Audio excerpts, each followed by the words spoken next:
Welcome to Coruzant Technologies, home of the Digital Executive Podcast. Welcome to the Digital Executive. Today's guest is Laurence Sotsky. As CEO of Incentify, Laurence is responsible for all business and technical operations. He is an accomplished high-tech CEO with a track record of successfully managing high-performing companies and teams. Most recently, Laurence was CEO and founder of Hopscotch, a SaaS-based, venture-backed mobile application development platform company in the sports and entertainment space. As a member of the SoCal Tech 50, Laurence has been recognized for his contribution to the Los Angeles tech community. He has been instrumental in the successful exit of 3 companies. Laurence's early career was in management consulting, where he worked for 7 years at both Deloitte Consulting and Accenture. He graduated with honors from Claremont McKenna College with dual degrees in chemistry and economics. Well, good afternoon, Laurence. Welcome to the show. Nice to meet you, Brian. I'm really happy to be here. Absolutely. Thank you so much. And again, it's always a pleasure to speak to somebody new from either across the nation or across the globe. And that's what I do. And my number one favorite thing of the day, believe me, all my guests have heard this probably 1,000 times, but this is awesome. Thank you. Thank you.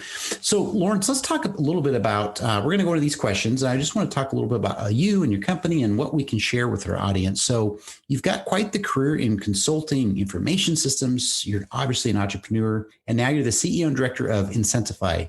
Could you share with our audience the secret to your career growth and what inspires you? I sure can. So for me, I did start my career in management consulting, mostly at Deloitte Consulting when I was fresh out of undergraduate. I realized pretty early on that I loved to sell. I did my consulting work, of course, because you have to put a lot of billable hours up when you're working in the big management consulting firms. But I would spend all my free time that I had working with the partners and tinkering and working on sales presentations and proposals. And I just loved to be in front of clients. I attribute a lot of it to my grandfather who came from Nazi Germany and started as a car washer, ended up being a car salesman and then owning a bunch of car dealerships. Just the most wicked salesman I've ever met, but probably another story for another time. But in any event, I love to sell. And when I left management consulting, which I loved also, I went into high tech. I went into venture-backed companies. I was selling for companies. I was managing teams and running organizations. And ultimately, my last company, I got the opportunity to start my own company, largely still kind of working hard on the sales side, but running a company, which I was able to sell in February of 19, and then came over here to Incentify and just really excited about the space that we're in and the impact that we're having on the American and global economy. That's awesome. And I love stories like that, even your grandfather, and we'll definitely have to catch up on that again sometime. Like you, my grandparents and great grandparents on both sides, they immigrated also from Germany and some of those European countries. So appreciate the story on that. And I think our grandparents, have a definite influence on us. So thank you again. For sure. So Laurence, let's talk about the pandemic. Hopefully it'll be over soon, right? Because this is driving us all crazy. But, everybody shifted, adopted, innovated. Like I said, the silver lining was the innovation out of this. But could you share with us what you're doing to help your organization stay relevant in this economy? Yeah, absolutely. So for one, the nice thing about our business is that we help companies find additional sources of revenue or offset their tax liabilities. So either cash or offsetting income tax, which is a really good thing, especially in a pandemic with so many businesses so beat up. So we actually, and I almost hate to say it, but we got a little bit of wind in our sails from the pandemic because people started to turn to us and say, hey, we're having a real hard time. We're closing stores. We're having to lay people off. Is there any way you can help us find a few extra nickels under these couch cushions? And luckily the answer is absolutely. And I haven't talked yet about the space that we're in, but credits and incentives are a $1 trillion asset class where the government tries to incent big businesses and small businesses to do kind of things that they need done that they can't do on their own. So whether it's helping a depressed area put a retail store in to get some jobs going, or whether it's helping to clean up some sort of environmental disaster, whether it's helping to convert petrol-based companies to sustainable fuels, or building affordable houses, the government uses credits and incentives to help push their agenda forward. They also help quite a bit on recoveries, things like the pandemic. In fact, one of the things that we're pushing quite a bit right now through our marketing is the employee retention credit, which is a credit that the federal government is offering companies that have been really beat up by the pandemic. And it's an excellent credit that all of your listeners, if they have been affected by the pandemic, should really look into and give us a call if they need some help with the ERC credit.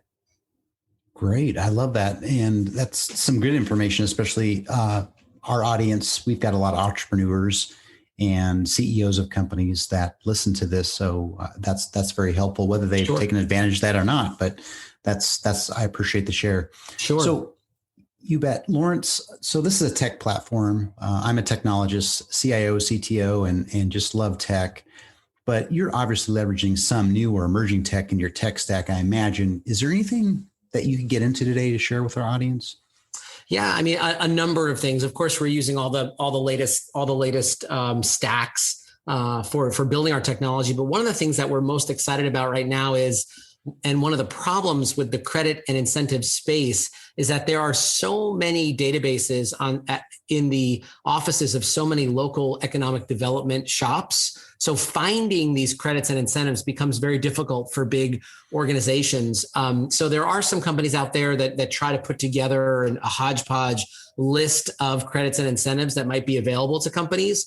But the comprehensive list is still incredibly elusive. So we've applied advanced technology, things like web crawlers, things like a lot of the buzzwords that you hear out there. We're actually using pretty carefully. Things like machine learning, things like artificial intelligence, and we're scouring the web and pulling together a comprehensive list of all the credits and incentives that are available to a company at the federal, state, or local level, which is a very difficult job to do. There's billion-dollar software companies out there that haven't done a very good job of this, and we've sort of figured out how to do this, which is adding a lot of value, not just to the companies that are able to find those credits, but also to those local economic development offices that are really hoping to pull some economic activity into their locale. That's the reason why they exist. They exist to try to pull businesses into their location. And we're trying to create that matching engine between people that are creating jobs or building some sort of infrastructure and those that need it in their particular local community.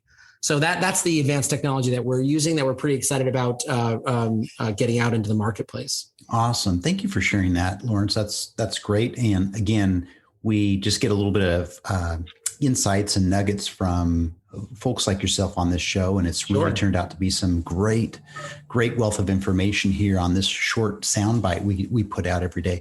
So Laurence, let's talk a little bit about yourself. This is your one time you get to plug yourself, right? 10 minutes of fame. So yeah. So is there something you can share from your career experience that might be helpful for those in our audience that are looking to grow their career in tech or entrepreneurship?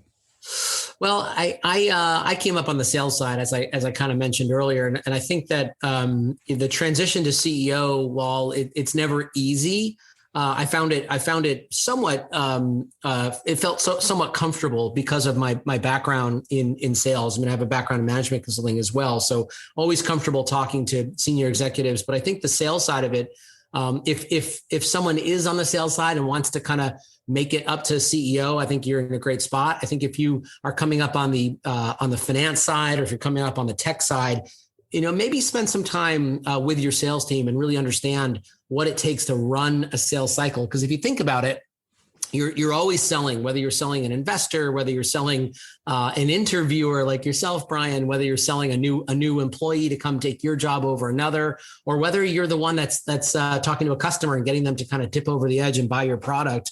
You're always kind of selling somebody. So I think having a lot of credibility and a lot of passion about what and a lot of belief as to what you are selling is a really important point, and one that from what I've seen, it's a little bit tougher for those that haven't come up on the sales side and don't have that experience. So I guess I would say that if you're a product person, a lot of tech CEOs, a lot of entrepreneurs are product people because they come up with a great idea and they want to go start a company. Make sure you stay tight with your sales folks, and if you are not a seller yourself, find someone that is. I think maybe that's my second lesson is find a partner with something that you're really not that good at. Like while I grew up doing a lot of tech, I'm not a technologist per se, but having a great partner, and I've got a great one here at Incentify, having a great partner that offsets some of the places where you're not quite as strong is really, really important. So find someone that's not quite like you, find someone very different from you, and you'll do a lot better growing your company. I love that. I really do. And I think there's a lot to be said about, where you've kind of, got your first, your first home run in your career, right? So I think everything has to do with a little bit of ingenuity, a little bit of hard work, maybe a little bit of luck, but that background also does make a difference. And I believe people in sales do have kind of that, I don't know, boardroom or executive, I guess they say presence, whatever that is. But you're absolutely right. And I appreciate the sharing that, because that's some good insights. Yeah. And just one more interesting anecdotes to that, if I may. So I remember, so my last company, Hopscotch, when I was appointed CEO by the private equity shop, really I started the company, but took some assets from a previous company, kind of cobbled them together. And then I went and I got to go raise money. And I didn't really know anyone in VC. It was never my thing. I was always the sales guy. I had no relationships in VC. So I just treated it like a sales job. I went out and looked for 100 VCs that I thought would be of value to me. And I put them all into a database, and I emailed all of them, and I followed up with phone calls, and I whittled it down from 100 down to 20. And then I got 10 meetings, and every single time the VC's like, "Hey, how'd you get in here again? Who did you know again?" I'm like, "Oh no, I just cold called." They're like, "Wait, what? Just cold called?" Again, like, yeah, I didn't know you weren't supposed to do that. I just kind of powered my way through. So I thought that was kind of funny, applying like a brute force sales methodology to a very sophisticated kind of a process with raising venture capital. But it served me pretty well. I raised $20 million and sold the company. So it was a good time. That's awesome. And I have a similar story. How I landed this big job is the same way. I'm doing unconventional things, and people are like, "How did you get?" Yeah, amazing how that works. Yeah, it is. It really is. Awesome. It really is. So, Laurence, it was a pleasure having you on today, and I look forward to speaking with you real soon. Thank you, Brian. Bye for now.